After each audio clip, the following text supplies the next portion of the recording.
Ang mabuting balita ng Panginoon ayon kay San Juan. Papuri sa iyo, Panginoon. Si Tomas na tinaguri ang kambal, isa sa 12, ay hindi nila kasama nang dumating si Jesus. Kaya't sinabi sa kanya ng ibang alagad, "Nakita namin ang Panginoon." Sumagot si Tomas, "Hindi ako maniniwala hanggat di ko nakikita ang butas ng mga pako sa kanyang mga kamay, at naisusuot dito ang aking daliri, at hanggat hindi ko na ipapasok ang aking kamay sa kanyang tagiliran."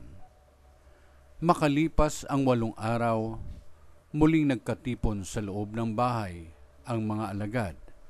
Kasama nila si Tomas. Nakapinid ang mga pinto, ngunit pumasok si Jesus at tumayo sa gitna nila. Sinabi niya, "Sumainyo ang kapayapaan." Saka sinabi kay Tomas, "Tingnan mo ang aking mga kamay, at ilapit dito ang iyong daliri. Ipasok mo ang iyong kamay sa aking tagiliran.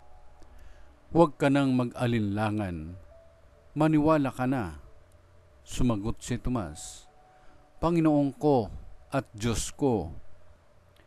Sinabi sa kanya ni Jesus, "Naniniwala ka na ba sapagkat nakita mo ako? Mapapalad ang mga naniniwala kahit hindi nila ako nakita." Ang mabuting balita ng Panginoon. Pinupuri ka namin, Panginoong Jesucristo.